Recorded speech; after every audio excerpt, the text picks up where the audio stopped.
Okay, magandang araw sa atin lahat mga kababayan. Saan man panig kayo ng daigdig naroon. Dito na naman tayo sa another episode ng ating vlogs, Badong Aratilis po. Pag-uusapan natin ngayon, ito po, no? Ping Lacson nalungkot sa sinapit ng kanyang mga kapwa senador. Ang dalawa pong senador na idinadawit ngayon, no? Dito po sa napakalaking kasalanan para dyan sa mga tao na yan. Yung nasangkot daw sa war on drugs. Ayan. Ang tanong, bakit nalungkot lang kayo? Bakit hindi nyo ipagtanggol ang kapwa ninyo senador na wala namang ginagawang masama kung hindi lumaban lamang sa problema. Labanan mo ang problema ng Pilipinas, may kaso ka. Pero magnakaw ka ng bilyon-bilyon, daan-daang bilyon, kasama ka sa mga magnanakaw ng trilyong piso na flood control, wala kang kaso. Yan ang pinahihiwatig natin, no? Magtrabaho ka ng para sa bayan. Sa totoo lang po, walang yumaman dyan.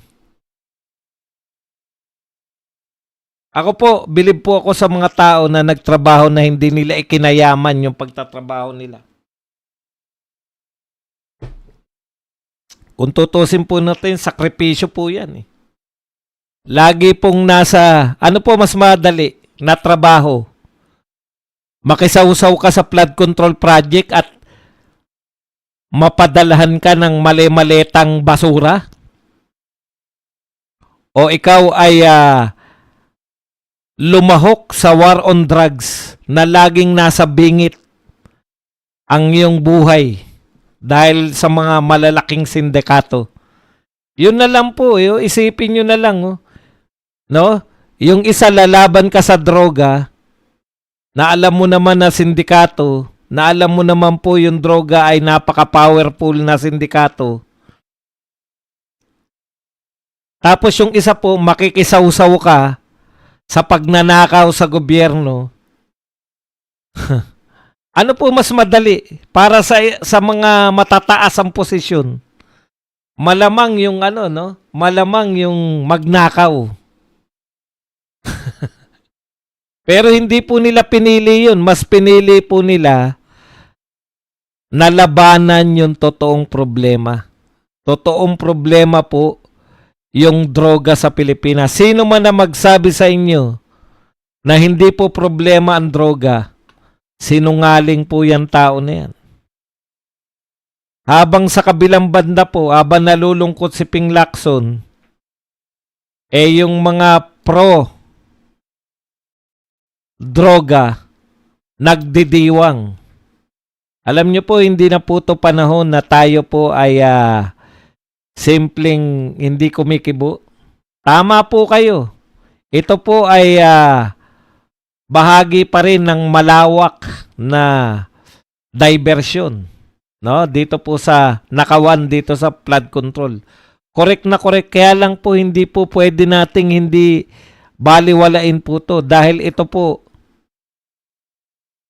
matagal po nating hindi pinapansin tong mga nagpapakalat na kasalanan po yung war on drugs. Kinakailangan na po nating sagutin to. Kailanman po hindi po naging kasalanan. Parang napakalaking kasalanan. Ito pong mga tao na hindi natin maintindihan kung bakit po nila pinagtatanggol pilit yung mga sindikato ng droga. Hindi po natin maintindihan talaga. Ako hindi ko talaga maintindihan kung bakit may mga politiko sa pangungunan ni Laila de Lima na nagkataon po na nakasuhan at nakulong ng 7 taon. Tindi, no? Kung sino po yung may involvement na nakulong. Tama na yung mga pinag-initan lang si de Lima. Katarantaduan po yan. Pati ba naman kami binubola nyo? Kung may pag-iinitan, bakit si Trillanes hindi nakulong? Ibig nyo sabihin, mas maraming nasabi si De Lima kaysa kay Trillanes? Bakit si Lenny hindi nakulong? Bakit si Ontiveros hindi nakulong? Si Kiko hindi nakulong? Kaya nakulong si De Lima dahil may kaso siya. Huwag na tayo magbulahan.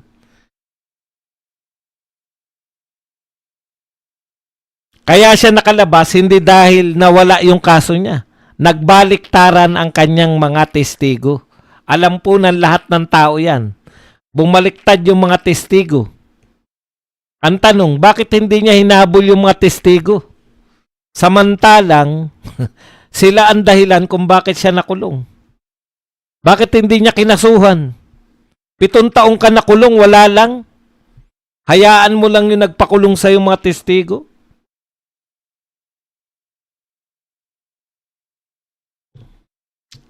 Alam niyo po yung values po natin, kino-question na po natin yung values natin eh. Kailan naging tama na kampihan mo yung mga nagpapahirap sa mamamayang Pilipino? Ang droga po ay nagpapahirap sa mamamayang Pilipino. Kahit na po ano pa ang sabihin ni De Lima, ni Hontiveros, ni Pangilinan, dapat po singilin na natin itong mga to. Sobra-sobra na. Masyado na nilang gusto pa nila. Naggawa pa po sila ng dambana para dyan sa mga drogista. Gusto pa nilang gawing santo ang mga biktima. Ang katotohanan po, paulit-ulit kay Kian, si Tatay Digong po ang dahilan kung bakit si Kian ay nagkaroon ng katarungan. Hindi po si Ontiveros, hindi po si Kiko Pangilinan, Bam Aquino, si Tabingi, si Shell Jokno, tsaka yan sila De Lima. Hindi po sila ang dahilan kung bakit na wala po silang nagawa, kundi dumaldal at gamitin yung si Kian. Ang nagbigay ng katarungan sa kanila si Pangulong Duterte.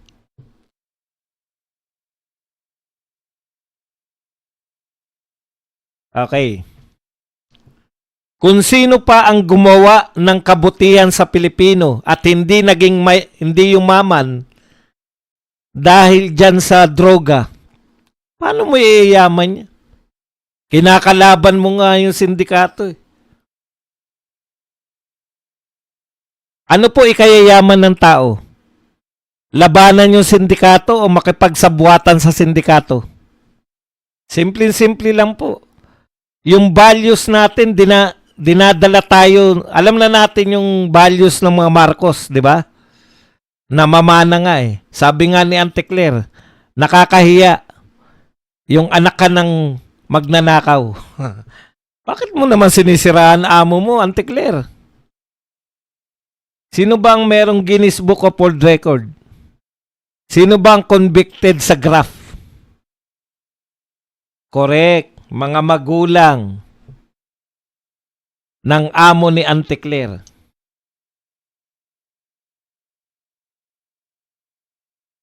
Alam niyo po, kung pumapayag po kayo na baguhin nila De Lima, nila Hontiveros, nila Conti, ni Trillanes, ang lahat po ng ng naganap sa Pilipinas, wala talaga tayong karapatan.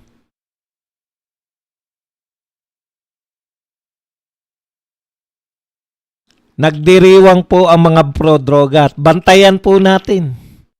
Lahat po ng magbibigay ng pahayag, kampi po dyan sa ginagawa nila sa ICC.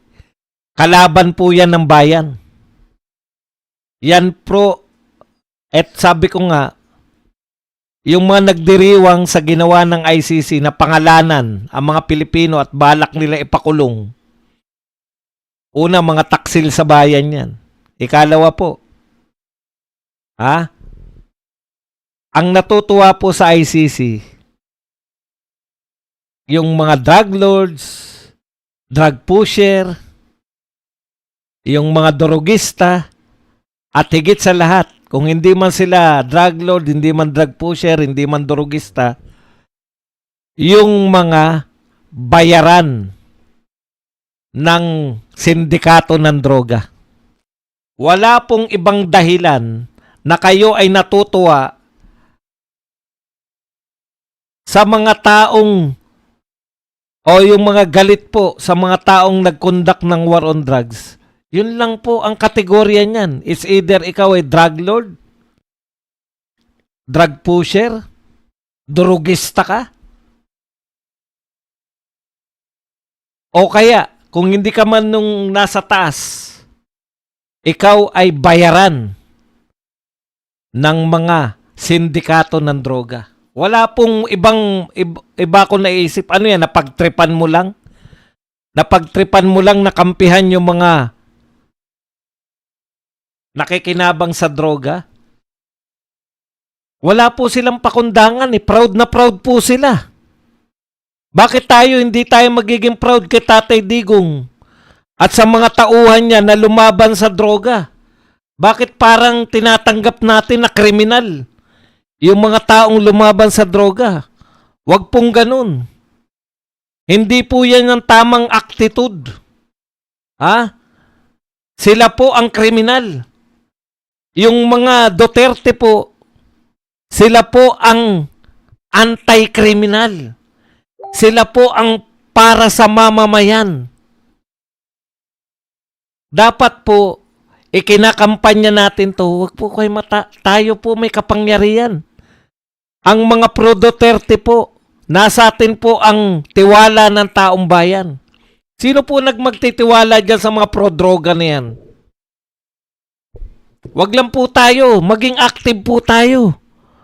Darating po eleksyon. Unahin na natin yan. Si Dilima, sila Hontiveros, lahat po ng nagagalak, lahat ng natutuwa na nililitis yung mga Pilipino sa ibang bansa. Hindi po to simpleng paglilitis eh. Hindi po to simpleng nililitis yung mga Pilipino sa ibang bansa ng isang entidad na hindi natin kinikilala.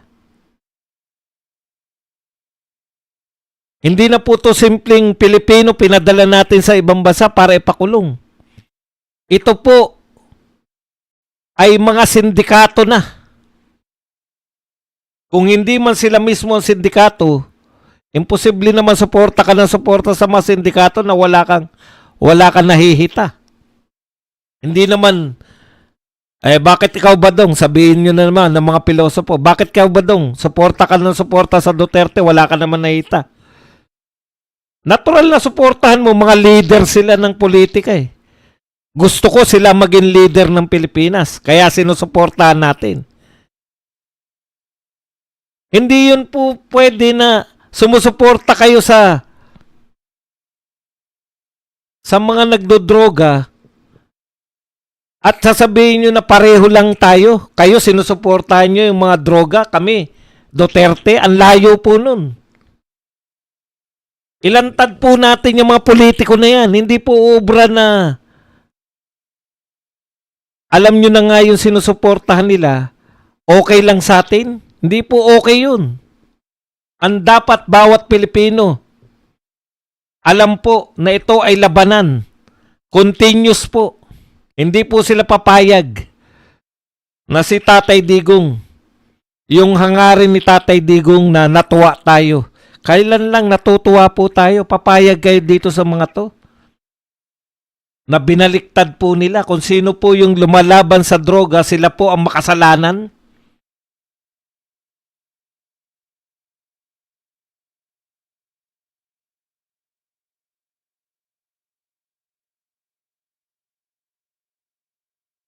Okay.